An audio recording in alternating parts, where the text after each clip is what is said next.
माननीय सदस्यहरू, कर्णाली प्रदेश सभाको 6औं अधिवेशनको 10औं बैठकको कार्यवाही प्रारम्भ हुन्छ।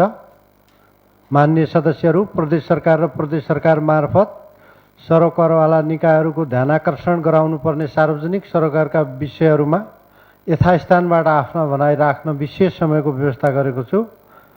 सर्वप्रथम माननीय श्री यज्ञबहादुर विसी, समय 5 मिनट।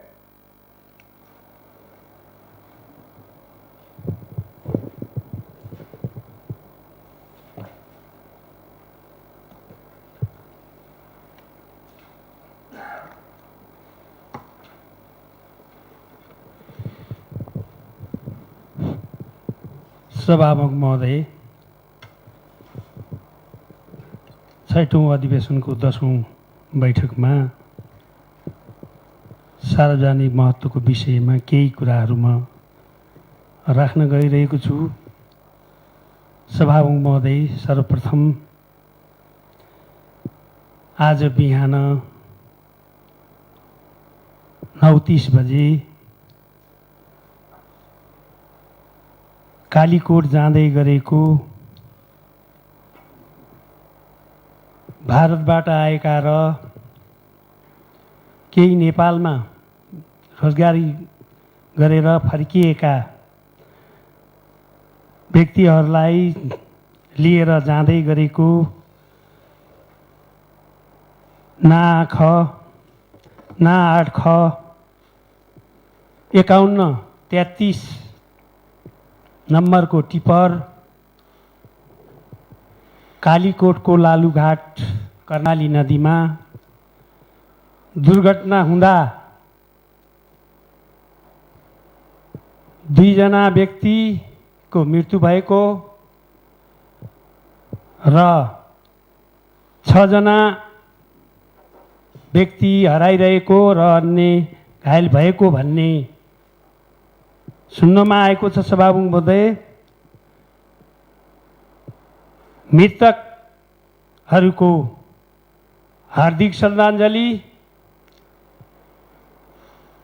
र जुन बेपत्ता छन्, बेपत्ता भएकाहरूको शीघ्र खोज तलासको कार्य प्रदेश सरकारले गरोस् र घाइतेजनहरूप्रति तत्काल स्वास्थ्य उपचारका लागि सरकारले पहल गरोस्। सभामुख महोदय, र सभामुख महोदय, अर्को दोस्रो कुरा के छ भने महामारी कोभिड-19बाट हामी चाहिँ आक्रान्त छौँ र हाम्रो कर्णाली प्रदेश पनि अछुतो रहन सकेन।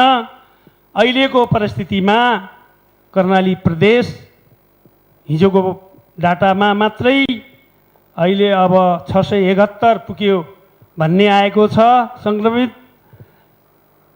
र मैले भन्नुपर्दा हुन त यो गरिमामय सदनमा सबै मान्य ज्यूहरूबाट बारम्बार उठिरहेको कुरा छ, स्थानीय तह अथवा स्थानीय सरकारलाई जुन व्यवस्थित गर्ने, क्वारेन्टाइनको जुन व्यवस्थित गर्ने जुन जिम्मा दियो प्रदेश सरकारले, त्यो जिम्मेवारीको हकमा जे जति आफ्नो आर्थिक हैसियत अनुसार स्थानीय सरकारले गर्न सक्यो, त्यो अवस्थामा आज छेद विच्छेद भइरहेको अवस्था छ। त्यति व्यवस्थित हुन सकिरहेको छैन। सभामुख महोदय, हामीले स्थानीय तहलाई सोध्यौँ, मैले सोधेँ र यो सरकारले, तपाईहरूले तत्काल आर्थिक व्यवस्थाका निमित्त कर्णाली प्रदेश सरकारलाई घचघच्याउनु पर्यो भन्ने बारम्बार आइरहेको हुँदा सभामुख महोदय मार्फत मैले कर्णाली प्रदेश सरकारलाई तत्काल स्थानीय सरकारलाई आर्थिक अवस्थाको व्यवस्था मिलाउन म हार्दिक अनुरोध गर्न चाहन्छु। र सभामुख महोदय, जुन अस्ति मात्रै भर्खरै हाम्रो सामाजिक मन्त्रीज्यूले आफ्ना राख्ने कुराहरूमा भन्नुभएको थियो कि स्वास्थ्य स्थानीय स्वास्थ्य संस्थामा हामीले चाहिँ जहाँ जहाँ सेन्टर पर्ने ठाउँमा आइसोलेसनका लागि रकम पठाइसकेका छौँ भन्ने कुरा आएको थियो। हिजो मात्रै हाम्रो सामाजिक विकास समितिको मिटिङमा पनि त्यो कुरा राख्नु भएको थियो।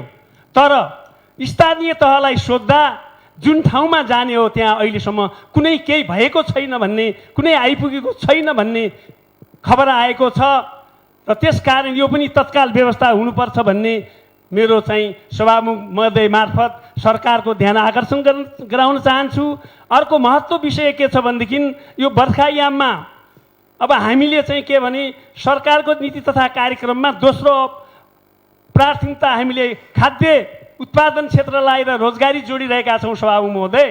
तर अहिलेसम्म जहाँ कर्णाली प्रदेश जुन छ कि खेती गर्ने बेला हो, अब रोपाइँ गर्ने बेला, धान रोप्ने बेला, मकै इत्यादि गर्ने बेलामा आज कुनै मलको व्यवस्था भएको छैन। हिजो मात्रै हामीले अर्कानी प्रदेश भन्यौँ, रसायनिक मललाई रोक्यौँ। त्यसको निमित्त मलका निमित्त तत्काल चाहिँ सरकारले व्यवस्था गरोस् भन्ने आफ्ना कुरा राख्दै म अन्त्य गर्छु। हवस्, धन्यवाद। माननीय श्री वीरबहादुर साई, यसपछि माननीय श्री झोआ विक तयार रहनुहोला। सम्मानीय सभापति महोदय, आज भर्खरै कालीकोट जिल्लामा जितेगारबाट रामनगरकोट जाँदै गरेको टिप्पर कर्णाली नदीमा खसी मृतकहरूमा हार्दिक श्रद्धाञ्जली व्यक्त गर्न चाहन्छु र त्यहाँ घाइतेहरूलाई सुस्वास्थ्यको कामना गर्न चाहन्छु र कर्णाली प्रदेश सरकारले यसको औषधि उपचारको व्यवस्था गर्नुपर्ने भन्न चाहन्छु र जो बेपत्ता भएका छन् तिनीहरूको खोजी जारी कर्णाली प्रदेश सरकारले गरोस् र यो डोल्पा जिल्ला पनि कोभिड-19ले अछुतो राखेन।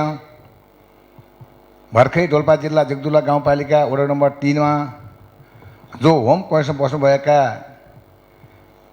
सुजु थापा उहाँ मृतकपछि पोजिटिभ निस्कियो र उहाँ मृतकपछिलाई म हार्दिक श्रद्धाञ्जली गर्न चाहन्छु र त्यहाँ जगदुल्ला गाउँपालिकामा हिजो मात्रै जुम्ला कर्णाली स्वास्थ्य प्रशासन विज्ञानबाट स्वास्थ्य प्रशासन गर्न गएको थियो र 222 जनाको त्यहाँ जुम्ला डोल्पाबाट जुम्ला आएर आज सबैको रिपोर्ट नेगेटिभमै आएको छ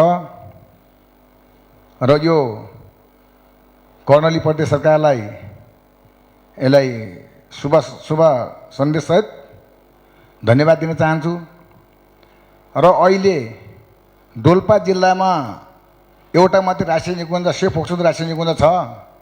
त्यो डोल्पा जिल्लाको केही भूभाग र मुगुको केही भूभाग जोडिएको छ। सभामुख महोदय, त्यहाँ अहिले 75-76 शतको बजेटहरू कुनै पनि काम उद्योग तथा पर्यटन मन्त्रालय गएका योजनाहरू त्यहाँ रोकिएको छन् र त्यहाँका उपभोक्ता समितिहरूले सम्झौता गरेर केही उपभोक्ता समितिहरूले प्याक्सी लिएर काम सम्पूर्ण भइरहेको छ र केही काम सुरु हुँदैछ। हिजो मात्रै त्यहाँ जिल्ला समन्वयको संयोजकत्वमा मिटिङ बस्दाखेरि राष्ट्रिय निकुञ्जको वार्डले चाहिँ मैले काम गर्न दिन्न भनेर त्यहाँबाट ठुलो आलोचना भइरहेको छ। यसको बारेमा कर्णाली प्रदेश सरकारले सङ्घीय सरकारसँग समन्वय गरी यो जो जति गएको बजेटहरूलाई यो सालको लागि काम गर्ने यसको वातावरण मिलाउनु पर्छ र यदि त्यहाँ काम गर्न दिएन भनेपछि त्यहाँको अलिकत हिजोबाट त्यहाँको डोल्पाटी जनताहरू अलि आक्रोशमा आएका छन्।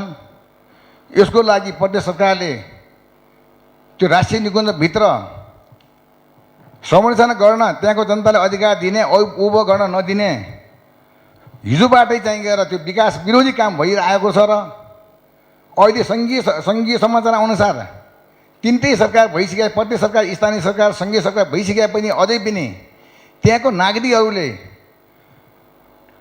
सोच अवस्थामा एउटा आफ्नो झुपडी लाउन पाउँदैन, त्यहाँ विद्यालयको भवन बनाउन पाइँदैन। त्यहाँ हामीले चाहिँ आजसम्म चाहिँ त्यो साबिक कर्णालीका त्यो जिल्लाका वासीहरूले त्यो ग्यास बत्ती कुनै पनि छैन। दाउरा टिपेर खाना पकाउनु पर्छ, त्यो दाउरा टिप्न पाइन्न। र एउटा सानो चाहिँ तर अब बाटो भत्किएको छ, बारी भत्किएको छ, टरबन्ध लान पाइन्न। त्यो भइसकेपछि यो सङ्घीय आएको यसको भ्यालु भएन। यसको निमित्त सरकारले एकदमै सोच्नुपर्ने, गम्भीर रूपमा सोच्नुपर्ने भन्दै सभाको मार्फत, यो सदन मार्फत सङ्घीय सरकारलाई ध्यान आकर्षण गराउँदै मेरो भनाइ अन्त्य गर्छु। धन्यवाद। मान्य श्री जवाबिक, यसपछि मान्य श्री कुर्मराज शाही तयार रहनुहोला।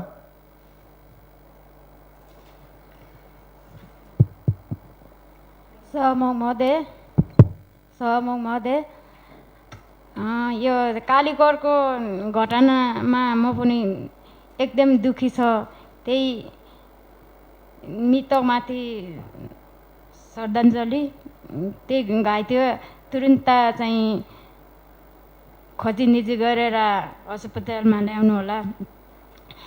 हाम्रो यो त्यही कोभिड-19 को हाम्रो माथि जनजातितिर केही व्यवस्था केही पनि छैन। स्कुलमा राखेछ, त्यही स्कुलमा राखेकालाई नजिकको स्कुल छ, त्यही वरिपरि सबै चाहिँ हेलमेल हुन्छन्, त्यहीमा व्यवस्था केही पनि छैन। जहिले पनि अब यो जनामा पनि अनि यो त्यही के अरे जनजातिलाई हेला, अनि यो त्यही के अरे बिरामी यो त्यही जहाँसुकैमा यो त्यही के अरे हाम्रो जनजातिलाई पछाडि किन पार्ने होला। त्यही सरकार चाहिँ यो पनि सबैलाई बराबरको चाहिँ सबैलाई बराबरको न्याय दिनु पर्यो, बराबरको चाहिँ सुविधा पाउनु पर्छन्। कसै काका कसै पाका किन गर्ने होला।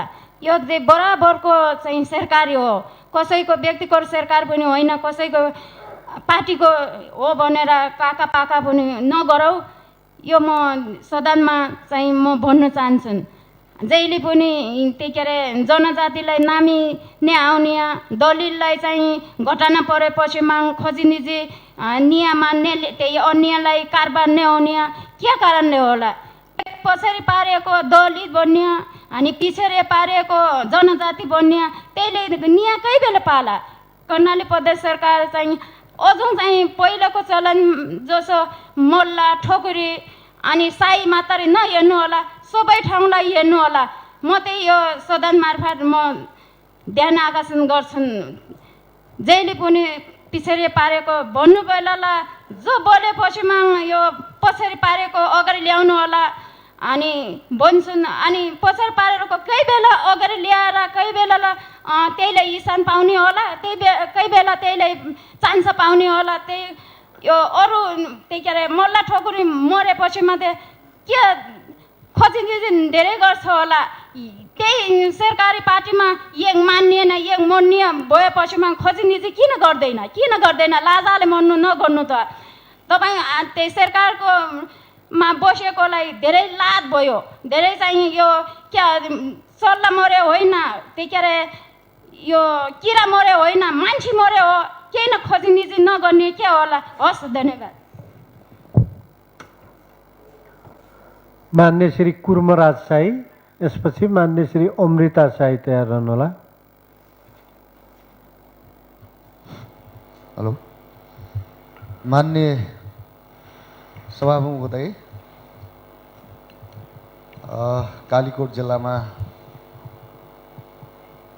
आज बिहान 9:30 बजे एउटा हृदय विदारक घटना घटेको छ र कालीकोट जिल्लाबाट विशेष गरी राजकोट नगरपालिका वडा नम्बर 2 बाट एउटै टोलका मान्छेहरू काम गर्नका निम्ति रामेछाप र भारततिर गएका थिए र यी कोरोनाकै कारणले गर्दा घर फर्किने क्रममा हिजो मात्रै उहाँहरू भारत र रामेछापबाट आइपुगेर हुल्मामा पुग्नुभयो। कालीकोट जिल्ला र दैलेखको सिमाना हो त्यो। र त्यहाँबाट सिधै राजकोट नगरपालिकाको क्वारेन्टिनमा राख्नका निम्ति राजकोट नगरपालिकाले सायद मलाई लाग्छ यो हाम्रो व्यवस्था होला, हाम्रो बाध्यता होला। ना 8 ख 51 33 नम्बरको टिप्परमा लिनुपर्ने अवस्था सिर्जना भएछ र त्यो टिप्परमा करिब 39 जनालाई हालिएछ र त्यो टिप्पर जितेगडाभन्दा अलि अगाडि लालीबाट अलि अगाडि आधा किलोमिटर अगाडि जाँदाखेरि त्यो टिप्पर चाहिँ नदीमा खस्यो। नदीमा खसेर 2 जनाको तत्काल घटनास्थलमा मृत्यु भयो। 23 वर्षीय शर्मिला सार्की र 21 वर्षीय ठम्म सार्की र 12 जना घाइते भएका छन्। 12 जना मध्ये 2 जनालाई तत्काल प्रदेश सरकारले व्यवस्था गरेर हेलिकप्टरबाट प्रदेश हस्पिटलमा ल्याएको छ। 2 जनालाई गम्भीर घाइते छन् र 22 जना टिप्परबाट खसेर पनि सकुशल बाँच्न सफल भएका छन् र 3 जना अहिलेसम्म पनि बेपत्ता भएका छन् र यो 2 जना मृत आत्माको म चिर शान्तिको कामना गर्न चाहन्छु। 12 जना घाइतेलाई जिल्ला हस्पिटल कालीकोटमा लगिएको छ र उहाँहरूको स्वास्थ्य लाभको कामना गर्न चाहन्छु र 3 जना अहिले पनि बेपत्ता हुनुहुन्छ। ती बेपत्ताको खोजी कार्य भइरहेको छ र यसले के बताउँछ भन्दाखेरि हाम्रो सडकका दुर्दशालाई बताउँछ। यसले आजभन्दा 15 दिन मात्रै अगाडि सामान लिएर कुमाल गाउँमा सामान लिइरहँदाखेरि त्यो गाडी दुर्घटना हुँदाखेरि 1 जनाको मृत्यु भएको थियो। 1 जना अहिले पनि घाइतेले उपचार गरिरहेका छन् र कालीकोट जिल्लामा हामीले सडकको नाममा ट्र्याक ओपन गरेका छौँ। गाडी हिँड्ने अवस्थामा अहिले पनि ती सडकहरू पुगेका छैनन् तर हामीले जबरजस्ती ढङ्गले हिँडालिरहेका छौँ। यी घटना मात्रै होइन, धेरै घटनाहरू दोहोरिने सम्भावना छन्। त्यो भयो हुनाले प्रदेश सरकारको ध्यान जाओस्। त्यो त आर्मीले खनेको बाटोमा त लगातार 1 वर्षमा चाहिँ 3 चोटि दुर्घटना भइसकेको छ। यो प्रदेश सरकारको ध्यान जाओस्। अरू सडकहरू ट्र्याक ओपन भएका छन्। जबरजस्ती ढङ्गले हामीले गाडीहरू लिइरहेका छौँ। धेरै घटनाहरू हुने सम्भावना खतराहरू छन्। त्यो भएको हुनाले प्रदेश सरकारमा यसमा ध्यान जाओस्। गाडी लिन मिल्ने वा नमिल्ने सडकको कुनै मूल्याङ्कन नगरिकन हामीले गाडी आफ्नो मनमानी हिसाबले लिइरहेको स्थिति चाहिँ छ। व्यापारिक दृष्टिले गाडी लिने क्रम जारी छ। यसले धेरै घटना हुने भएको हुनाले समय प्रदेश सरकारले सोचोस् र यो घाइतेको तत्काल खोजी कार्यका निम्ति कुनै पनि सरकारले कसुर बाँकी नराखोस् र जिल्ला हस्पिटलमा भएका घाइतेहरू त्यहाँ उपचार गर्न सकिँदैन भने प्रदेश हस्पिटल ल्याउने व्यवस्था मिलाओस् या त प्राविधिक शिक्षालाई जुम्लामा लिने व्यवस्था सरकारले मिलाओस् भन्ने यही कुरा राख्दै प्रदेश सरकारको ध्यान आकृष्ट गर्दै म बिदा हुन्छु। धन्यवाद।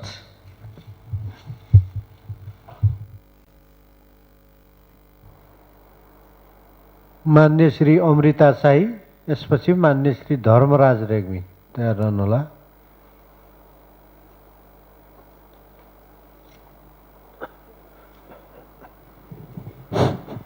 सभामुख महोदय, आज बिहानै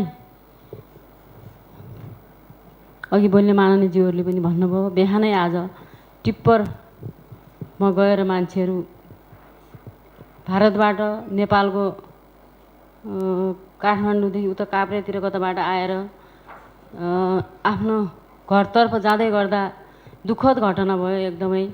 किनकि यो कर्णाली राजमार्ग मृत्युको राजमार्ग भन्छन्। साँच्चै जहिले नि घटना हुने, मान्छे मर्ने, विपत्ता हुने भइरहेको छ। यसको लागि प्रदेश सरकारको ध्यान जानुपर्छ सभामुख महोदय। किनकि त्यस्तो बाटोमा फेरि टिप्परमा मान्छेहरू ओसार्नु पनि त्यो अलिकति कमी कमजोरी हो। किनकि त्यो बाटोमा टिप्पर हुन त टिप्पर र ट्र्याक्टर हिँड्थ्यो होला, त्यत्रो मान्छेहरूलाई टिप्परमा हालेर कसरी लगियो त्यस्तरी त्यो अलिकति लापरवाही जस्तो लाग्यो मलाई सभामुख महोदय। अर्को कुरा अब असार लाग्नै लाग्यो, बजेट पनि अब आउँछ होला 1-2 दिनमै। अब कृषकहरूको एकदमै मानु खाएर मुरी उबाज्ने बेला हो। अहिले मलको एकदमै हाहाकार छ, किनकि रासायनिक मल पनि छैन, अर्को अर्गानिक मल भन्छौँ हामी, त्यो मल पनि भएन। अहिले कृषकहरूले मल नहालेर बाली नाली हुने कुरो पनि भएन र हाम्रो किसान हाम्रो अन्नदाता भन्ने एउटा नारा छ, त्यो नारा सीमित मात्रै हुने भयो, किनकि मल छैन भने बाली हुँदैन। सभामुख महोदय, मैले कता कता सुनेको छु र नजिकैको मान्छेहरूलाई एकदमै पोहोरको बजेट अहिलेसम्म बाँड्दै हिँड्दै गर्ने आफ्ना मान्छेहरूलाई त्यो बजेट कतै केही अब लापरवाही भनौँ अब त्यस्तै भइराखेको छ भन्न सुनेको छु। किनकि त्यो बजेट त्यस्तरी न लापरवाही अथवा त्यस्तरी न बाँडिन्छ भनेपछि सम्बन्धी त्यो गरिब किसानहरूले कसरी पाउँछन्?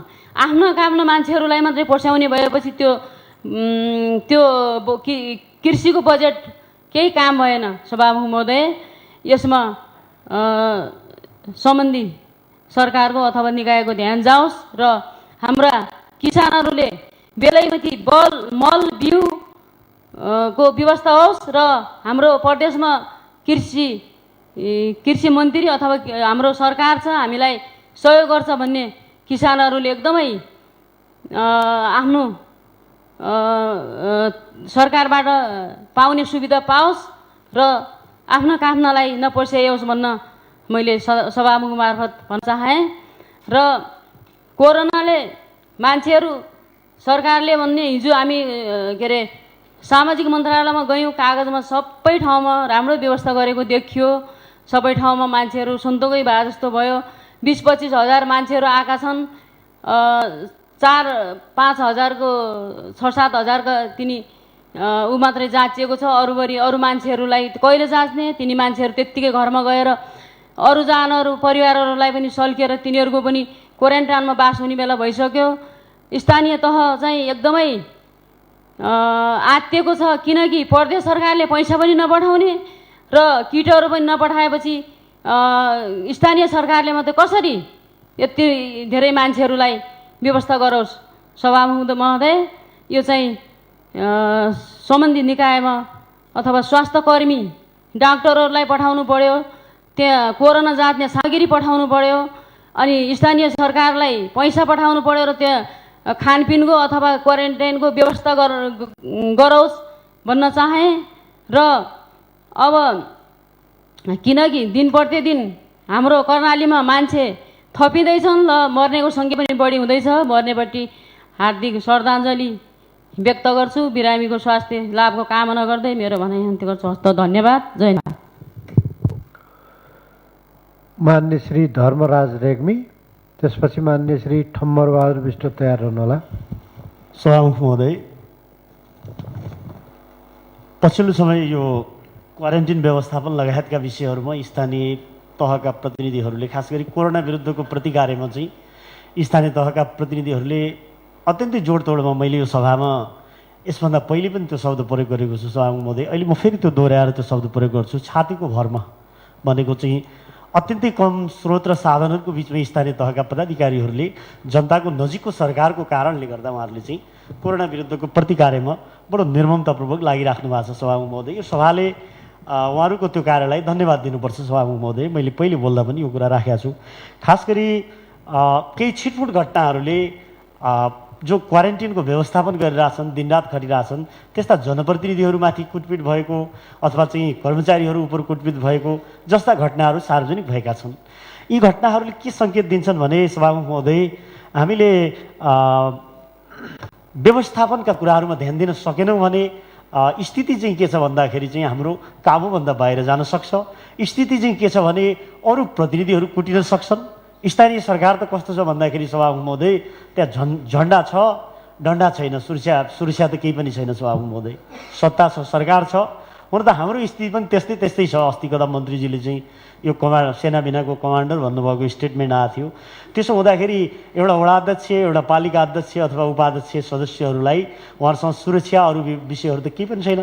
एउटा गाउँपालिकामा 5-6 जना प्रहरीहरूले चाहिँ गाउँपालिकाभरिको सुरक्षा गर्नुपर्ने स्थिति छ। त्यो हुँदाखेरि मेरो गम्भीरतापूर्वक के कुरा राख्न चाहन्छु भने यी केही सङ्केतहरूले व्यवस्थालाई हामीले समयमै चाहिँ त्यसलाई उचित व्यवस्थापन गर्न सकेनौँ भने त्यो कुरा चाहिँ दुर्घटनातिर जान्छ भन्ने म सबभन्दा पहिले यो ध्यान आकर्षण गराउन चाहन्छु सभामुख महोदय।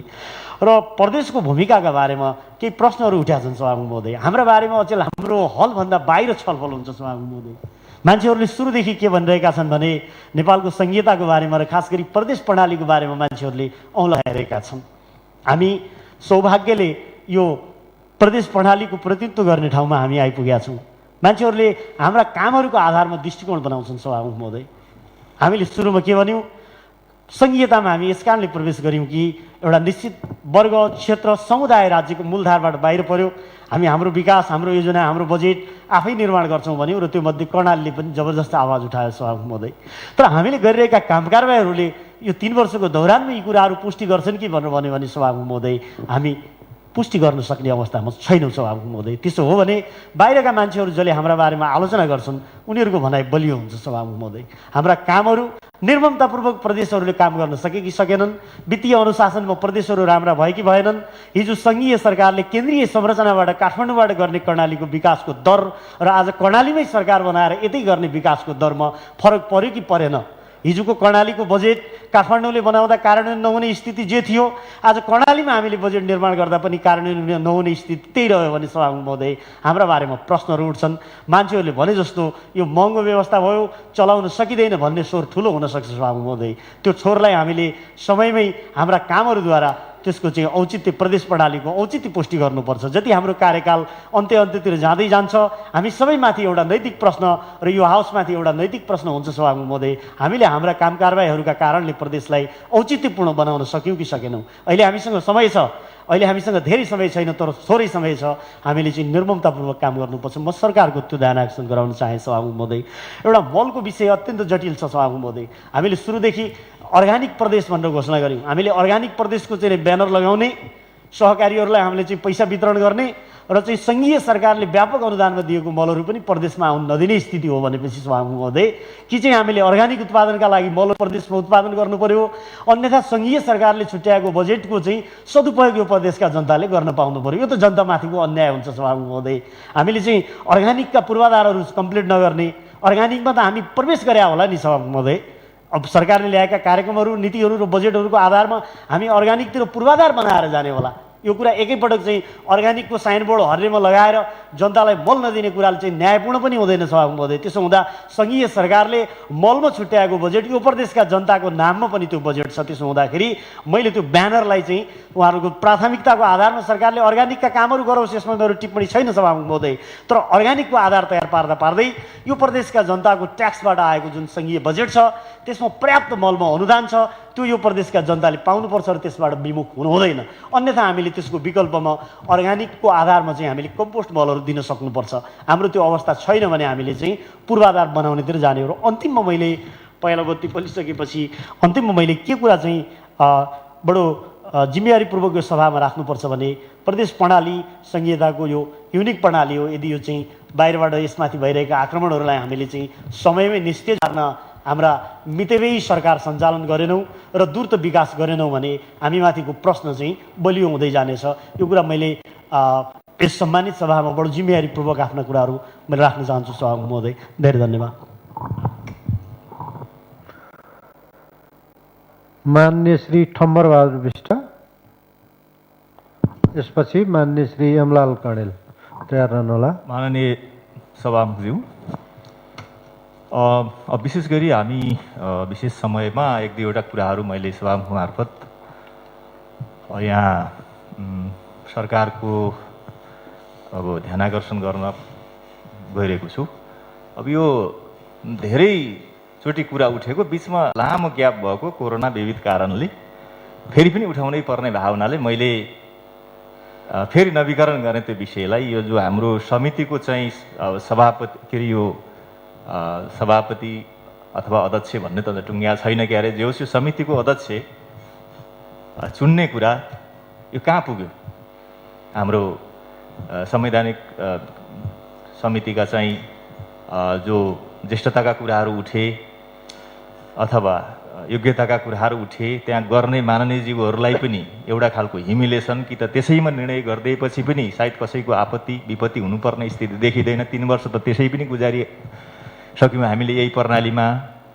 त्यसकारण अब यो खोलो तर्यो लौरो बिर्सियो जस्तो गरेर अब यो त के हो भने यो सरकार हो, भोलि सङ्घर्ष होला, आन्दोलन हुन्छ, युद्ध हुन्छ, कोरोना आउँछ, अरू अझ ठुलो महामारी आउला। यो त एउटा फङ्सनेबल, एउटा सिस्टमेटिकल, एउटा फङ्सनेबल चाहिँ तपाईँको गर्ने एउटा अङ्ग भावनाले यसरी हामीले फेरि एउटा चिज आयो अर्को बिर्सिने गऱ्यौँ भने वास्तवमा यो इतिहासले हामीलाई अन्याय गरेको सम्झिन्छ। यसलाई मैले तुरुन्तै अब हुन त स्पिरिटमा त्यहाँ सरकारबाट विभिन्न अब सरकारका महानुभावहरूले कुरा पनि राख्नुभयो, यति दिनभित्र आउँछ, अब हामी घोषणा गर्छौँ पनि भन्नुभयो। फेरि त्यो कहाँ गयो? अनि यति जटिल हुनुपर्ने कारण के हो? हाम्रो यो संवैधानिक प्रणालीमाथि नै एउटा प्रश्न उठ्न गइरहेको छ। थुप्रै चाहिँ तपाईँको मिडियाहरूमा थुप्रै ठाउँमा पनि कुराहरू उठेका छन्। अब त्यस कारण कुरालाई गर्दाखेरि नै हाम्रो साथ जोगिन्छ भन्ने कुरा मैले सभामुख मार्फत ध्यान आकर्षण गराएँ। दोस्रो कुरा भनेको विषय चाहिँ भूकम्पको केन्द्रबिन्दु ज्वालामुखी भनेको अहिले कोरोना नै भएको छ। अब यो विषयमा आज राति मात्रै एकजना सिरियस बिरामी चाहिँ मेरै निर्वाचन क्षेत्रबाट प्रदेश हस्पिटलमा उहाँले विभिन्न चाहिँ अब्स्टेकल छिचोल्दै आउनुभयो। बिरामी लास्टै स्थिति हुनुहुन्थ्यो र राति उहाँले 2 बजे फोन गर्नुभयो। मैले सबैतिर घन्टी रिङाएँ। मैले सामाजिक मन्त्रीजीलाई पनि मैले रिङाएको थिएँ, उहाँको स्विच अफ थियो। कृपया यसलाई 24 घन्टे हटलाइनमा राख्नु पर्यो। अब माननीय मरेपछि हजुरको यो श्रद्धाञ्जली गर्न 2 दिन लाग्ने भयो भने त भ्याइयो होइन। त्यस कारणले गर्दा त्यसो नहोस्। यद्यपि यो अलक्षिन कुरा बोले होइन, तर तयारीको कुरा गरेको। त्यस कारण अब त्यहाँ लास्ट डक्टरहरू कहाँ पनि फोन रिङाइयो। अब को अपडेट हुनुहुन्छ भन्नेमा त्यहाँ पनि थाहा भयो। जे होस्, अब मुस्किलले एकजना चाहिँ डक्टरसँग मेरो त्यहाँ कुरा भयो र त्यो पनि अब रातभरिमा व्यवस्था भएन। र मैले अरू चाहिँ तपाईँको स्वास्थ्य कर्मीहरूलाई फोन हान्दा कोहीले सिद्धार्थमा छौँ भन्नुभयो क्वारेन्टाइनमा, कोहीले अरू कोही छनुभयो। म आफै सरप्राइज पऱ्यो होइन। तपाईँहरू त हिजो हस्पिटलमा त्यहाँ ड्युटीमा हुनुहुन्थ्यो, कसरी सिद्धार्थमा पुग्नुभयो? क्वारेन्टाइनमा भएछ के भने स्थानीय पालिकाबाट एकजना सर्पले टोकेको बिरामी आउनु भएछ। उहाँले क्वारेन्टाइनमा बसे नभएको त्यहाँ रिपोर्ट राख्नु भएन। सिधै चाहिँ उपचार भएर उहाँको डेथ भइसकेपछि जाँच गर्दा चाहिँ कोरोना भाइरस त्यहाँ पिसिआरबाट प्रमाणित भएपछि अब उहाँहरूको भागाभाग भयो र त्यो हस्पिटल सिल गर्ने स्थिति भयो। मैले यहाँ ध्यान आकर्षण के गर्न खोजेको छु भने मैले अस्ति पनि विभिन्न त्यहाँ फोरममा कुरा राखेको छु। हामीले दिने पैसाको के गर्ने हो स्थानीय पालिकाले, त्यहाँको स्वास्थ्य क्षेत्रले के गर्ने हो? कमसेकम एउटा चिरकट्टु लेखेर त कुन बिमार हो, रोग कुन लागेको भनेर ल्याउने सिस्टम त हामीले बनाउनु पर्यो। अब त्यत्रो प्रदेश अस्पताल सिल भयो, भोलि टोटल तपाईँको सिल हुँदाखेरि अरू बिरामी छुट्टै मर्ने, कोरोनाको लागि कहाँ के गर्ने? यस्तो तरिका हाम्रो यति फितलो, यस्तो खालको स्थिति देखा पर्दैन। यो अत्यन्तै संवेदनशील कुरा हो। अब कोरोना भाइरससँगै बिरामीहरूलाई कसरी राख्ने, अरूलाई कहाँ के गर्ने, एउटा गम्भीर प्रश्न त्यहाँ खडा भएको छ। त्यहाँदेखि यो विषयमा सरकारले कमसेकम सङ्घ त हाम्रो लागि टाढा छ, स्थानीय एउटा हाम्रो एउटा चाहिँ तपाईँको सरकार आफ्नो तहमा छ। त्यस हामीले त्यहाँ पनि एउटा चाहिँ तपाईँको डिरेक्सन दिने गरेर मन्त्रीजीलाई मैले विशेष यो कुरा सभामुखज्यू मार्फत ध्यान आकर्षण गराएँ। यसको व्यवस्थापन राम्रोसँग होस्। दोस्रो कुरा भनेको अब बजेटहरू पनि हेरियो। जस्तो तपाईँको कृषिको सामाजिकको हेऱ्यौँ हामीले हिजोसम्म, त्यो बजेट चाहिँ पर्याप्त छैन, बजेट घटेर अझ आएको छ। तर हामीले के राख्न चाहेको भन्दाखेरि सबैभन्दा मान्छेको अब जीवन नै हो। त्यसो भए हुनाले यसमा स्वास्थ्यलाई नै मुख्य चाहिँ ख्याल गरेर यो अरू कुनै मन्त्रालयतिर भारी भरकम गर्ने भन्दा पनि स्वास्थ्यकै तपाईँको अहिले जे छ त्यसले पनि लास्ट तपाईँको असारतिर अथवा जेठतिर गएर बजेट विनियोजन गर्ने होइन, समयमै गर्ने गरिकन एउटा कामकाजी एउटा चाहिँ हामीले फङ्सनेबल एउटा चाहिँ तपाईँको बोर्ड गठन गर्न पर्यो। त्यस मार्फत भकाभक तपाईँको स्वास्थ्यको काम गर्ने, कम्तीमा चाहिँ भवनहरू त्यहाँ बनाउने, कम्तीमा उपकरणहरू सेटअप गर्ने। अब हामी कहाँ एउटा गम्भीर स्थिति देखा पर्यो, सामान्य हामी चाहिँ एउटा अब भिडियो एक्सरे या सामान्य गर्दा हामी रूपैडिया या काठमाडौँ जानुपर्ने स्थिति छ। अब कोरोनाको त यहाँ बिजोकै छ। त्यस कारण अब ठाउँ ठाउँमा तपाईँको 60-70 जना एकै ठाउँ बसेको, एउटै टोयलेटमा बसेको। अब अहिले त केन्द्र सरकारले पनि खै अर्को खालको निर्णय, अब 14 दिन बसेपछि त्यतिकै पठाउने भन्ने खालको पनि भयो भन्ने सुनिँदैछ। अब यो पनि के खालको मैले त बुझेको छैन। जेसुकै होला, तर कमसेकम हामीले पिसिआरबाट, किनकि विश्व स्वास्थ्य सङ्गठनले अहिले एउटा प्रश्न उठेको छ कि पिसिआरबाट नै तपाईँहरू गर्नुहोस् है, सर्वोच्चले पनि आदेश गरेको छ। त्यसको कारण के रहेछ भने तपाईँको 3 चोटि गर्दाखेरि पनि एउटा आरडिटी भएको मान्छे फेरि 4थो चोटि गर्दा पिसिआरमा पोजिटिभ निस्केको छ। यसो गर्दा एउटैले 100 मान्छे सार्न सक्छ। एउटा नेटवर्किङ बिजनेस जस्तो, एउटाले एक दिनमा 1000 मान्छे सारिदिन्छ। त्यस कारण यो किसिमले अलिकति चाहिँ पैसाको पनि व्यवस्था कमसेकम स्वास्थ्यमा त्यहाँ विशेष सकौँ व्यवस्था सकौँ गरियोस् मान्य सदस्य। र तपाईँको कृषि रोजगारमा व्यवस्था गरियोस् र यो ढङ्गले सभामुख महोदय यी कुरालाई अलिकति व्यवस्थित ढङ्गले सरकारको मैले ध्यान आकर्षण गर्न चाहेँ। धन्यवाद। मान्य श्री एमलाल कणेल। मान्य सभामुख महोदय, कालीकोटको दुःखद घटनाप्रति दुःख व्यक्त गर्दै मृतकप्रति श्रद्धाञ्जली, घाइतेप्रति शीघ्र स्वास्थ्य लाभको कामना गर्छु र राहत र उद्धारको काममा सरकार प्रभावकारी ढङ्गले अगाडि बढोस् भन्ने माग राख्न चाहन्छु। सभामुख महोदय मार्फत विषय मात्रै प्रवेश गराउन चाहन्छु मेरो तर्फबाट सुझाव स्वरूप। खास गरी जुन महामारी कोरोना भाइरस छ, यसैसँग हामी अभ्यस्त भएर अगाडि बढ्नुपर्ने अवस्था म त्यस्तो देख्छु। सङ्क्रमितको सङ्ख्या बढिरहेछ, सडकमा सङ्ख्या बढ्दो अवस्था छ भने यसैलाई सामान्य जीवनमा अगाडि बढ्ने हो भने सबैले आफ्नो पहल गतिविधि बढाउँ, सक्रियता बढाउँ। तर म जिम्मेवार निकायका साथीहरूलाई अनुरोध गर्न चाहन्छु, आफ्नो औकात र क्षमता अनुसार जनमत बनाउने कुरामा ध्यान दिइएन भने कुनै पनि बेला कुनै पनि ठाउँमा दुर्घटना हुन सक्छ। जनदबावका अगाडि गर्नै नसकिने कुरा लेखेर जाने कुराले जनदबाव सिर्जना गर्ने कुरामा महत्त्वपूर्ण भूमिका खेल्दछ। त्यस कारणले सबै कुराको पहल गति गरौँ, सक्रियता बढाउँ, कोरोनासँग सामान्य हुने गरी जनजीवन अगाडि बढाउनु पर्ने अवस्था म त्यस्तो देख्छु। त्यस कारणले औकात क्षमता अनुसारको जनमत बनाउनका निम्ति हामी सबै जिम्मेवारहरू लागिएन भने म त्यस्तो देख्छु सभामुख महोदय। दोस्रो कुरा, हाम्रो यो संसदमा जनताका सार्वजनिक सरोकारका विषय मान्य सांसदले उठाउँदा मान्य सभामुखज्यूले सरकारको ध्यान आकर्षण गर्दा सरकारले समय समयमा जवाब दिने कुरा त गरिरहेछ, यो सकारात्मक कुरा हो। तर म एउटा सुझाव सभामुखमा राख्न चाहन्छु। यो यस्तो थलो हो जहाँ निर्णयहरू सार्वजनिक गर्ने धेरै ठाउँहरूमध्ये सबैभन्दा जनताले चुनेको सर्वोच्च निकाय प्रदेश तहको यो संसद सभा हो। सभामुख महोदय, हामीलाई जानकारी छ, यसलाई कुरा मिलाउने थलोमा परिणत नगरियोस्। निर्णयलाई जानकारी गराउने र पुष्टि गर्ने कुरामा प्रयोग गर्न सकियो भने यो कार्यक्रमको सार्थकता होला। सरकार भनेको खालि मान्य मन्त्रीज्यू मात्रै होइन, पत्राचार गर्ने विभिन्न निकायका जो तहका साथीहरू हुनुहुन्छ उहाँहरूले गरेको पनि त्यो सरकारी कागज हो, सरकारी निर्णय हो। त्यसकारणले लिखित एकातिर कुरा मिलाउने थलोमा रूपान्तरित गरियो भने हामीले जे उद्देश्यका साथ यो रोस्टमको प्रयोग गर्न खोजिरहेका छौँ त्यसमा तलबितल हुनसक्छ। यतापट्टि हामी सबैको ध्यान जाओस् भन्ने लाग्न सक्छ।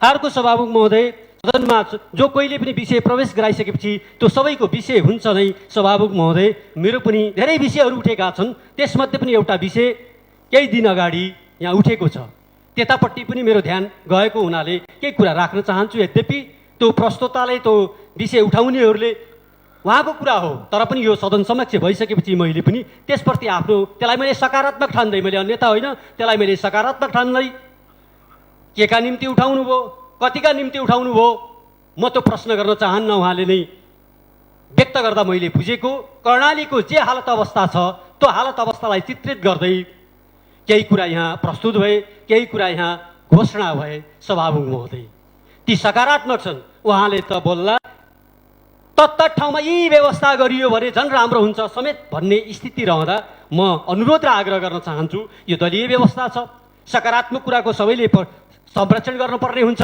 दलीय व्यवस्था हुँदा उहाँ सामान्य मान्य सदस्य मात्रै नभएर एउटा दलको नेता पनि हुनुहुन्छ, हाम्रो संसदको एउटा प्रमुख अङ्गका रूपमा रहेको एउटा स्थिति हुँदा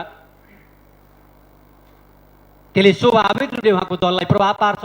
उहाँको दललाई प्रभाव पार्दा त्यो निर्णयले त्यो बाटोबाट अगाडि बढ्यो भने सरकारलाई प्रभाव पार्छ। सरकारलाई प्रभाव पार्दा उहाँले कर्णालीको हालत अवस्थाका आधारबाट जे घोषणा गर्नुभएको छ त्यस अनुसारको सुधार र मितव्ययी सरकार सञ्चालनका निम्ति उहाँको अभियान सार्थक रूपमा परिणत हुन सक्छ, यही विश्वासका साथ भन्नुभयो होला भन्ने आधारबाट मैले पनि त्यो दृष्टिकोणप्रति सकारात्मक दृष्टिकोण राखेको। यद्यपि संसदमा धेरै विषय उठ्छन्, केही दिनका निम्ति बनाइयो भने त्यसले कस्तो असर पर्छ म त्यसका बारेमा धेरै चर्चा गर्न चाहन्न।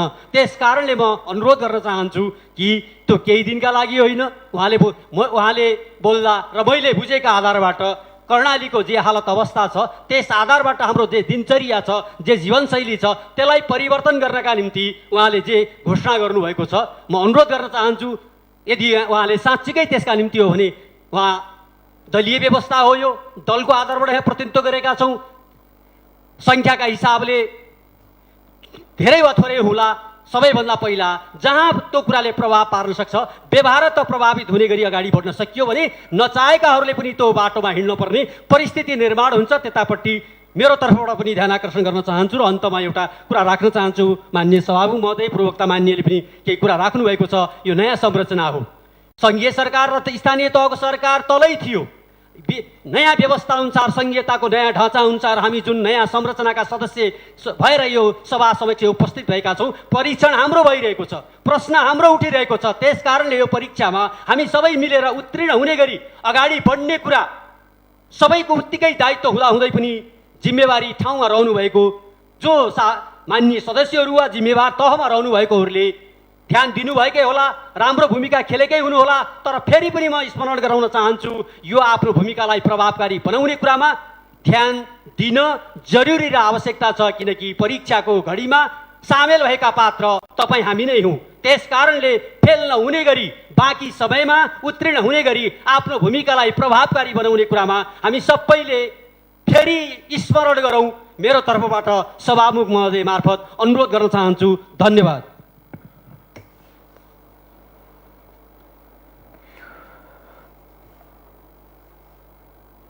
माननीय सदस्यहरू, विशेष समयमा बोल्ने माननीय सदस्यहरूको बोल्ने क्रम समाप्त भएको जानकारी गराउँछु।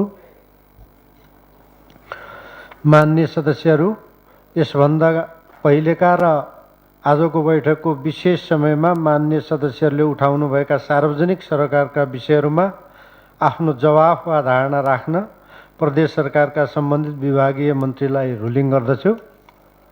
माननीय सदस्यहरू, अब म प्रदेश लोकसेवा आयोग ऐन 2075लाई पहिलो संशोधन गर्न बनेको विधेयकमाथि संशोधन प्रस्ताव परि विधायन तथा प्रदेश मामिला समितिमा छलफल भए पश्चातका निर्णय र प्रतिवेदन सभा समक्ष राख्न समितिका अध्यक्ष माननीय श्री पदमबहादुर ढोकालाई समय दिन्छु।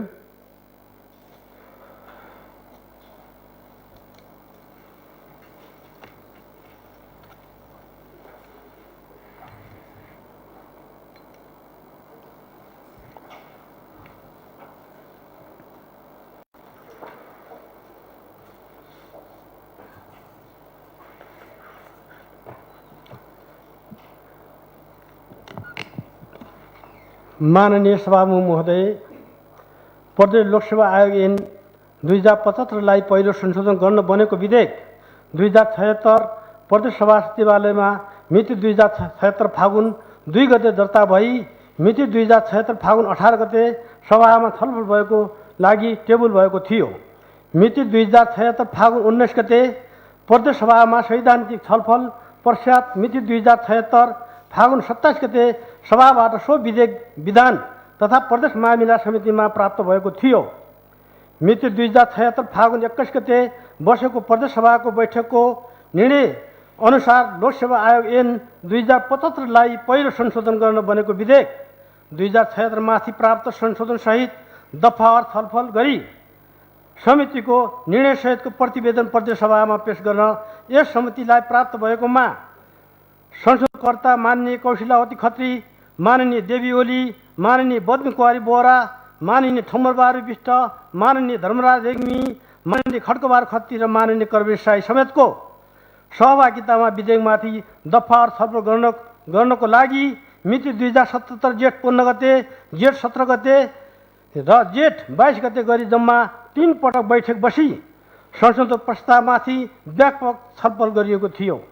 प्रदेश लोकसेवा आयोग ऐन 2075लाई पहिलो संशोधन गर्न बनेको विधेयक 2076 माथि दफावार छलफलमा माननीय सदस्यहरूले बोल्ने क्रम समाप्त भएपछि सो विधेयक टेबुल गर्नुभएका माननीय मन्त्रीज्यू, संशोधनको सूचना दर्ता गराउनु भएका माननीय सदस्यज्यूहरू लगायतका कानुन विज्ञहरूसँग छलफल गरिएको थियो। उक्त छलफलमा सक्रिय रूपमा सहभागी हुनुभएका माननीय मन्त्रीज्यू, संशोधनकर्ता, माननीय सदस्यज्यूहरू, विषय विज्ञहरू लगायत सक्रिय भूमिका निभाउनु भएका सम्बन्धित मन्त्रालयका कर्मचारीहरू र सचिवालयका कर्मचारीहरूप्रति आभार प्रकट गर्न चाहन्छौँ। समितिको सभामुख महोदय, समितिको बैठकले प्रस्तावित संशोधन तथा अन्य सम्बन्धित विषय वस्तुसहित संशोधन विधेयकको आवश्यकता, महत्त्व र औचित्यको आधारमा संशोधन गरी अन्तिम रूप दिन सोही बेहोराको प्रतिवेदन माननीय सभामुख महोदय समक्ष पेश गर्ने समितिको सर्वसम्मत निर्णय भए बमोजिम उक्त संशोधनको बेहोराको प्रति यसै साथ संग्रह गरी सभा समक्ष पेश गर्दछु। धन्यवाद।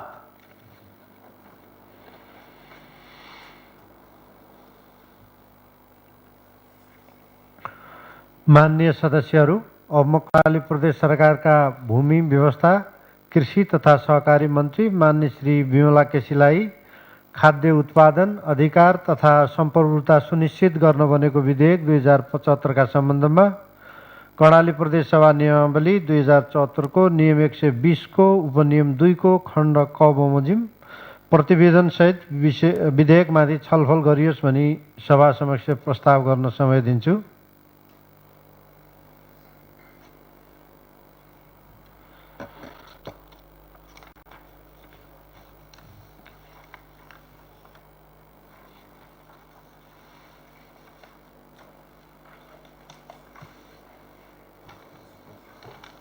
माननीय सभामुख महोदय, सम्मानित सभामा प्रदेश सरकारका तर्फबाट पेश भएको खाद्य उत्पादन अधिकार तथा सम्प्रभुता सुनिश्चित गर्न बनेको विधेयक 2075 प्रदेश सभाको बैठकबाट विषयगत समितिमा पठाउने निर्णय भएको र सामाजिक विकास समितिमा छलफल भई सभामा प्राप्त भएकोले कर्णाली प्रदेश सभा नियमावली 2074 को नियम 120 को उपनियम 2 को खण्ड क बमोजिम प्रतिवेदन सहित विधेयकमाथि सभामा छलफल गरियोस् भनी प्रस्ताव गर्दछु। धन्यवाद।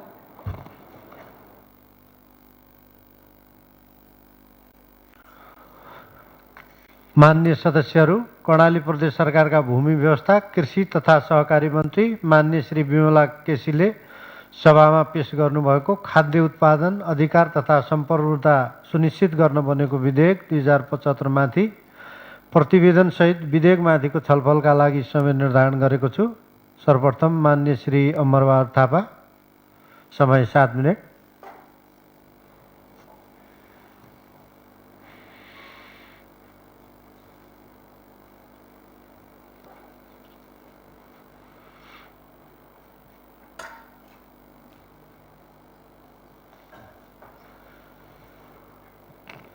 माननीय सभामुख महोदय,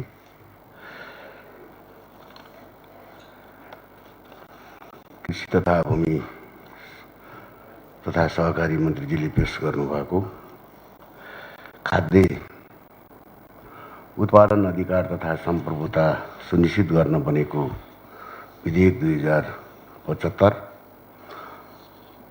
माथि छलफलमा सहभागी भएको छु र छलफलमा रहँदा यसका 48वटा धारा र 7वटा परिच्छेद रहेको प्रतिवेदन पेश भएको छ र यसमा वास्तवमै भन्ने हो भने नेपालको संविधानले खाद्य सम्प्रभुताको अधिकार नेपाली नागरिकहरूलाई हुनेछ भन्ने यस संविधानले व्यवस्था गरेको छ। त्यसमा खाद्य नपाएर मान्छे मर्यो भने, खाना नपाएर मान्छे मर्नु हुँदैन भन्ने यसको मूल ध्येय छ। किन भन्दा कुनै पनि देशको नागरिक र रोग र भोगबाट मर्नु हुँदैन र त्यसको जवाबदेहिता सरकारले लिनुपर्छ, त्यसको संरक्षण सरकारले लिनुपर्छ भन्ने यसको जुन मौलिक हकको कुरा छ, त्यो हकले यही कुराको सुनिश्चितता गर्छ। यो ऐन, यो जुन खाद्य सम्प्रभुता सम्बन्धी बनेको ऐनले वास्तवमै कर्णाली प्रदेश, यो संविधानले पनि प्रदेशले ऐन कानुन बनाएर अगाडि बढाउन सक्छ भन्ने छ। तर मलाई एउटा कुरा के लागिरहेछ भने सङ्घीय ऐनले के बोल्छ त्यससँग बाज्न हुँदैन। तर सङ्घीय ऐनलाई, कुनै पनि ऐन हामीले यहाँ ऐन निर्माण गर्दा जरिवाना हामी तोक्न सक्दैनौँ अथवा दण्ड, जरिवाना र कैद हामी गर्न सक्दैनौँ। तर यी प्रदेशमा बनेका ऐनहरूले सङ्घीय ऐन बमोजिम हुनेछ भन्ने हाम्रोमा पनि राख्न सकेको भए सबैभन्दा उत्तम हुने थियो। किन भन्दा त्यसले त बाजेन। सङ्घीय कानुनले जे दण्ड भनेको छ, जे कैद जरिमाना भनेको छ, त्यो अनुसार हुनेछ है यसो गरेमा भनेको भए सहज हुने थियो। अब त्यो कुरा मैले विधेयकमाथि धेरै म समितिमा पनि छलफल गर्दा यो दण्ड जरिमानाका त कुरै उठाउन पाइँदैन भन्ने छ। किनभने सङ्घीय त्यो सबै अधिकार सङ्घले छ भन्ने छ, तर वास्तविकता हो सङ्घले तोकिसक्यो भने हामीले फेरि 5 वर्ष कैद भनेको छ, हामीले 7 वर्ष तोक्न सक्दैनौँ। हामी 5 वर्ष भनेको छ 3 वर्ष ल्याउन सक्दैनौँ। तर त्यही बमोजिम हुनेछ भन्ने कुरा त हामीले राख्न जरुरी छ। किनभने हाम्रो सपोर्ट त्यो हो भन्ने कुरा बुझ्नुपर्छ भन्ने मलाई लाग्छ। त्यस कारणले खाद्य सम्प्रभुता भनेको मैले अघि भने कुनै पनि देशको नागरिक खाना नपाएर मर्नु हुँदैन। यदि खाना नपाएर मर्यो भने राज्यले क्षतिपूर्ति व्यवस्था गर्नुपर्छ। राज्यले त्यसको त्यो क्षतिपूर्तिको व्यवस्था गर्न जरुरी छ र गर्नुपर्छ।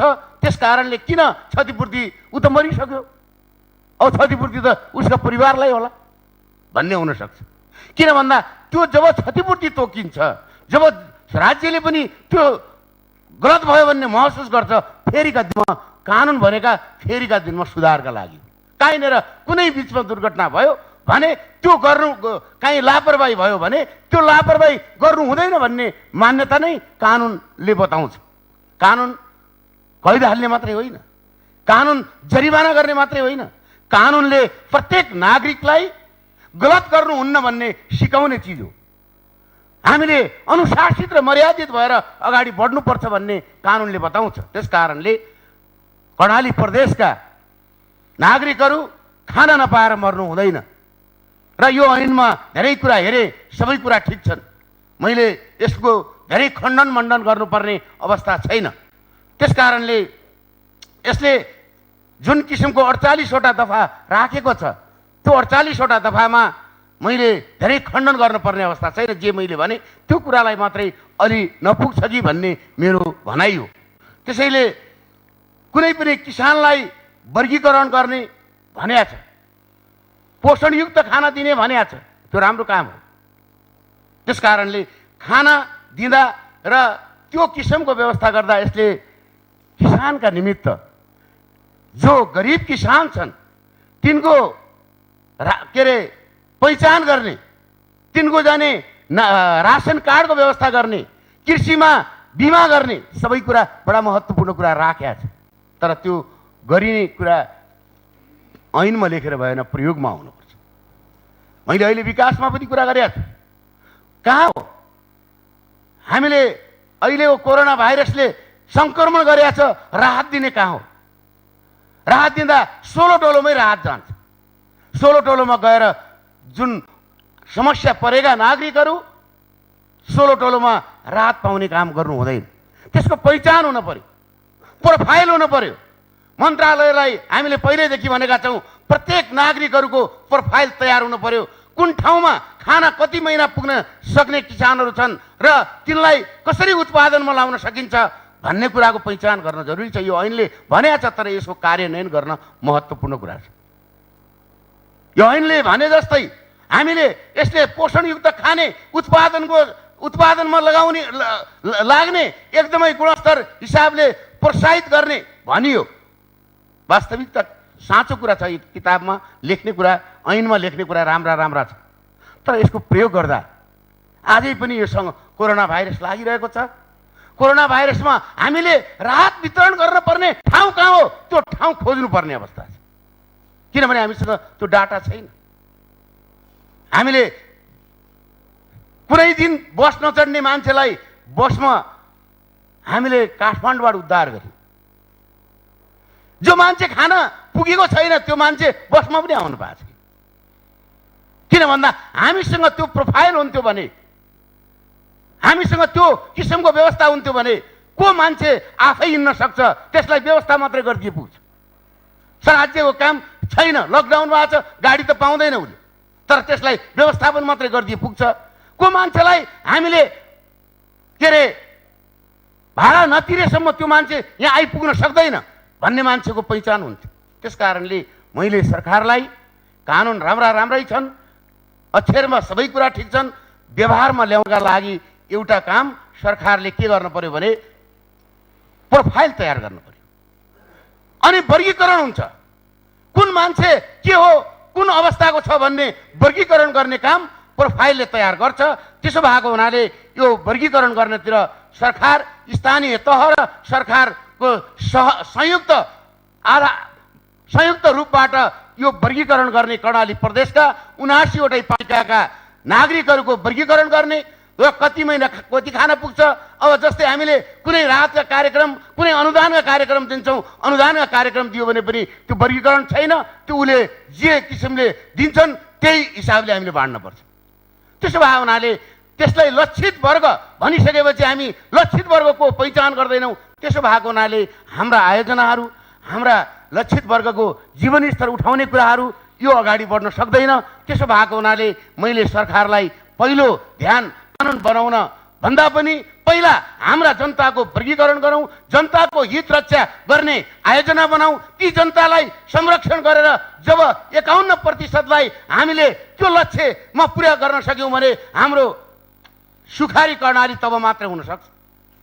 सुखी कर्णालीवासी, सुखारी कर्णालीवासी बनाउनलाई हामी यहाँ मञ्चबाट कराएर मात्रै भएन, हामीले ती जनताको लक्षित वर्गहरूको वर्गीकरण गर्न जबसम्म सक्दैनौँ तबसम्म हानथाप हुन्छ, तानातान हुन्छ, कसैले जाने शक्तिको आडमा व्यवस्थापन हुन्छ।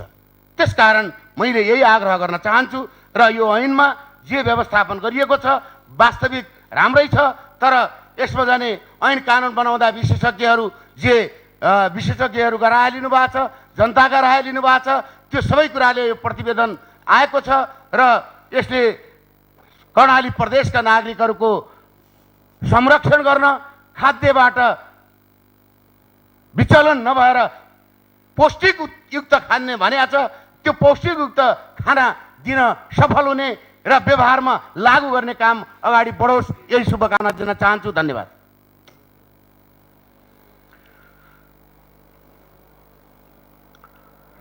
माननीय सदस्यहरू, अब म कर्णाली प्रदेश सरकारका भूमि व्यवस्था, कृषि तथा सहकारी मन्त्री माननीय श्री विमला केसीलाई खाद्य उत्पादन अधिकार तथा सम्पूर्णता सुनिश्चित गर्न बनेको विधेयक 2075 माथि समितिको प्रतिवेदनमाथिको छलफलको क्रममा माननीय सदस्यले उठाउनुभएका प्रश्न एवं जिज्ञासामा जवाब दिन समय दिन्छु।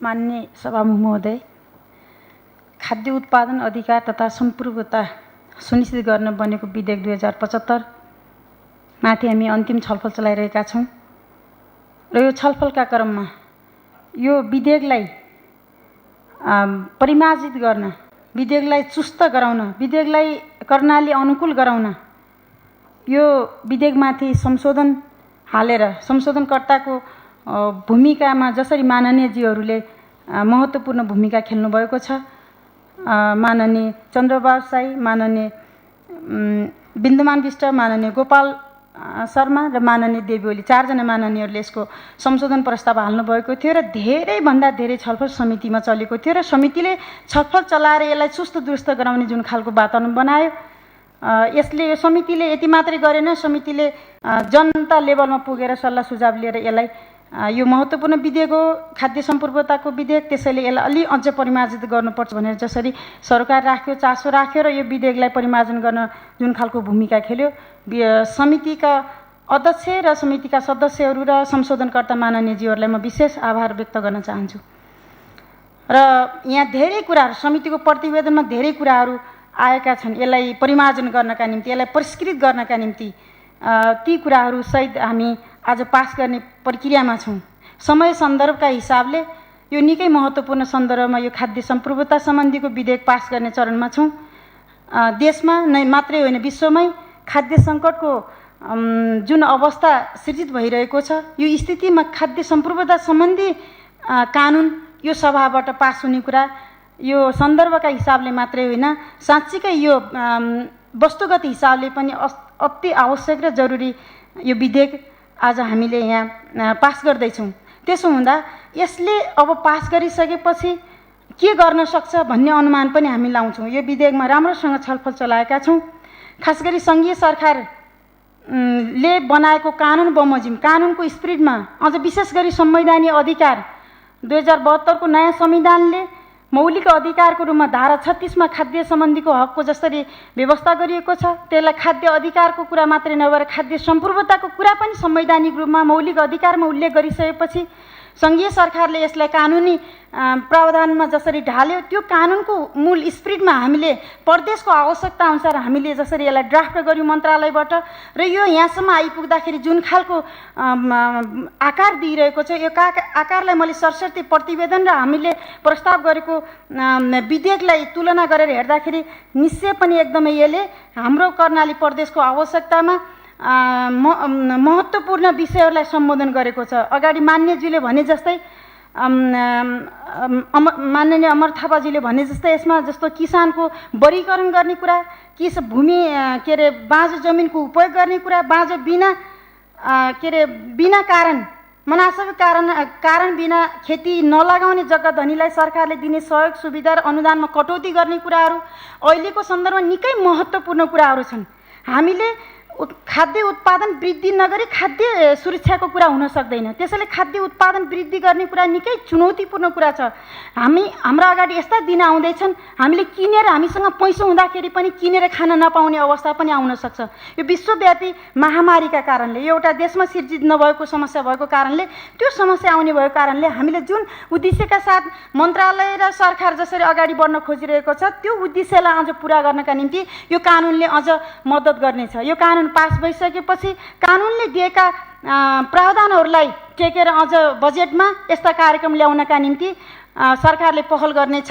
त्यो प्रतिबद्धता मैले यहाँ जाहेर गर्न चाहन्छु। त्यो कोसिस हामीले गर्नेछौँ। किसानहरूको वर्गीकरण नगरिकन किसानहरूलाई दिने राहत या किसानलाई दिने अनुदान वैज्ञानिक हुँदैन भन्ने कुराको गहिरो गरी अनुभूति भएको छ। त्यसैले यो कुरालाई अब हामी किसानको वर्गीकरण बिना किसानको क्षेत्रमा मतलब कृषि क्षेत्रमा जाने कार्यक्रमलाई प्रभावकारी बनाउन सकिँदैन। यो कुरालाई हामी सुरुवात गर्नेछौँ। यो वर्षदेखि नै सुरुवात गर्ने मैले प्रतिबद्धता पनि जाहेर गर्न चाहेँ र अन्तिममा यो खाद्य सुरक्षासँगै जोडिएको कुरा महत्त्वपूर्ण ढङ्गले विशेष समयमा माननीयज्यूहरूले कुरा राख्नुभएको छ।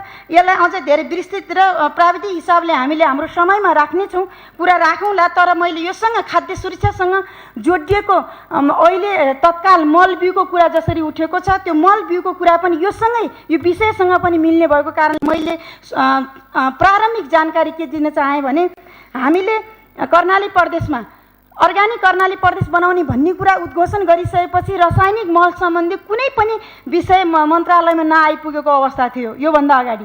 अहिले हामीलाई खाद्य सङ्कटको अवस्था पर्ने भइसकेपछि हामीले पनि सरकार राख्नुपर्ने आवश्यकता बन्यो र किसानहरूले पनि हामीलाई रासायनिक मल पनि उपलब्ध गराइदिनु पर्यो भन्ने खालको स्वतस्फूर्त मन्त्रालयमा मतलब सम्बन्धित कार्यालयहरूमा त्यस्ता खालका मागहरू आइरहेका छन् र यही मागलाई सम्बोधन गर्नका निम्ति हामीले यसको सहजीकरण गरिरहेका छौँ। सहजीकरण गर्नुको विकल्प पनि छैन।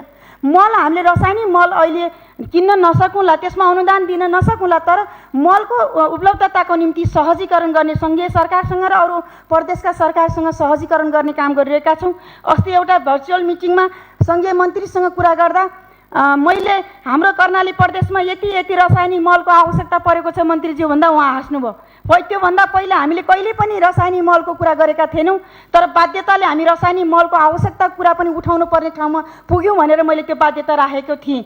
हामीले औपचारिक रूपमा प्रचार गरेर रासायनिक मलको कुरा त गर्दैनौँ तर यसलाई सहजीकरण गर्नका निम्ति लागेनौँ भने खाद्य सङ्कटको समस्या झन् चरम रूपमा आउने भएको कारणले जहाँ जहाँ रासायनिक मल प्रयोग भएको छ त्यो ठाउँका निम्ति मात्रै हामीले सहजीकरण गर्नेछौँ भने जहाँ रासायनिक मल प्रयोग भएको छैन त्यस्ता ठाउँहरूमा हामीले रासायनिक मल प्रयोग नगरी प्राङ्गारिक मल उत्पादन उत्पादन मात्रै होइन अहिले के अरे वितरणका निम्ति पनि बजेट उपलब्ध गराउने र त्यसलाई सहजीकरण गर्ने काम गर्नेछौँ। यो कुरा खाद्य उत्पादनसँग र खाद्य सम्प्रभुतासँग खाद्य सुरक्षासँग जोडिएको कारणले हामी यो कुरालाई लिइरहेका छौँ। यो सन्दर्भमा विस्तृत कुरा हामी अरू सन्दर्भमा र अरू बैठकका सन्दर्भमा राख्नेछौँ। मैले यो कुरालाई एकदमै महत्त्वपूर्ण कुरालाई माननीयज्यूहरूले उठाएको कुरालाई मैले आत्मसात गरेको छु मन्त्रालयको तर्फबाट र कृषिसँग सम्बन्धित जुन खालको जिम्मेवारी छ, जुन खालको खाद्यसँग जोडिएको सुरक्षासँग जोडिएको र सम्प्रभुतासँग जोडिएको जुन जिम्मेवारी छ, त्यो जिम्मेवारीलाई हामीले एक्लै होइन, सरकारले एक्लै होइन, मन्त्रालयले एक्लै होइन, हामी सबै मिलेर सबै लागेर पुरा गर्ने छौँ र त्यो खालको सहयोग प्राप्त भइरहेको छ र सहयोग प्राप्त हुने अपेक्षासहित मैले माननीयज्यूले यो छलफलका सन्दर्भमा आएका विषयहरूलाई मैले यहाँ बिट मार्दै जाँदा एउटा सजाय सम्बन्धी कुरा जसरी उठाउनु भएको थियो, यो सजायमा धारा दफा के अरे दफा 42 मा सजाय सम्बन्धी व्यवस्था छ, त्यसमा प्रष्टै लेखेका छौँ। यस ऐनको बर्खिलाप काम गर्ने गराउनेलाई प्रचलित कानुन बमोजिम दण्ड र सजाय गरिनेछ भनेपछि हामी आफैले प्रदेश सरकारले दण्ड सजाय गर्न नसकिने भएको कारणले प्रचलित कानुन बमोजिम भन्ने शब्द प्रष्टै राखेको छ। यो कुरा यो व्यवहार अवगत गराउँदै निवेदन गर्दै मेरा भनाइहरू अन्त्य गर्छु। हस्त, धन्यवाद। माननीय सदस्यहरू, कर्णाली प्रदेश सरकारका भूमि व्यवस्था, कृषि तथा सहकारी मन्त्री माननीय श्री विमला केसीले सभामा पेश गर्नुभएको खाद्य उत्पादन अधिकार तथा सम्प्रभुता सुनिश्चित गर्न बनेको विधेयक 2075 माथि समितिको प्रतिवेदनसहित विधेयकमाथिको छलफल समाप्त भएको जानकारी गराउँछु। माननीय सदस्यहरू, अब म कर्णाली प्रदेश सरकारका भूमि व्यवस्था, कृषि तथा सहकारी मन्त्री माननीय श्री विमला केसीलाई खाद्य उत्पादन अधिकार तथा सम्प्रभुता सुनिश्चित गर्न बनेको विधेयक 2075 समितिको संशोधन प्रतिवेदनसहित कर्णाली प्रदेश सभा नियमावली 2074 को नियम 121 बमोजिम पारित गरियोस् भनी सभा समक्ष प्रस्ताव प्रस्तुत गर्न समय दिन्छु।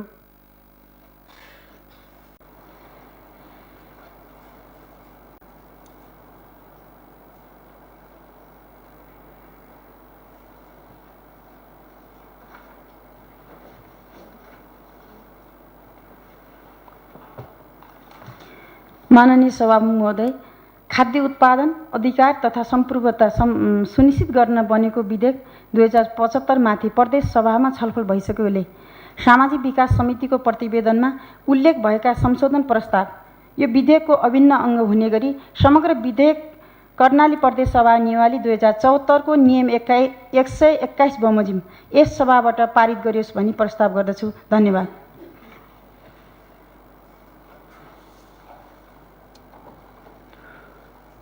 माननीय सदस्यहरू, अब म कर्णाली प्रदेश सरकारका भूमि व्यवस्था, कृषि तथा सहकारी मन्त्री माननीय श्री विमला केसीले प्रस्तुत गर्नुभएको खाद्य उत्पादन अधिकार तथा सम्प्रभुता सुनिश्चित गर्न बनेको विधेयक 2075 लाई समितिको संशोधन प्रतिवेदन सहित समग्र विधेयक पारित गरियोस् भन्ने प्रस्ताव निर्णयार्थ प्रस्तुत गर्दछु।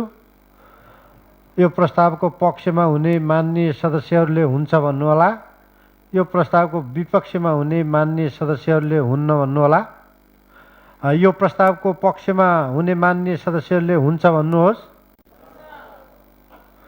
यो प्रस्तावको विपक्षमा हुने माननीय सदस्यहरूले हुन्न भन्नुहोस्। हुन्न भन्ने आवाज सुनिएन, तसर्थ खाद्य उत्पादन अधिकार तथा सम्प्रभुता सुनिश्चित गर्न बनेको विधेयक 2075 सामाजिक विकास समितिको प्रतिवेदनमा उल्लेख भएका संशोधनको प्रस्ताव विधेयकको अभिन्न अङ्ग हुने गरी समग्र विधेयक पारित गरियोस् भन्ने प्रस्ताव सर्वसम्मतिले पारित भएको घोषणा गर्दछु। माननीय सदस्यहरू, अब यो बैठक 2077 साल जेठ 30 गते शुक्रबार दिनको 3 बजेसम्मका लागि स्थगित हुन्छ।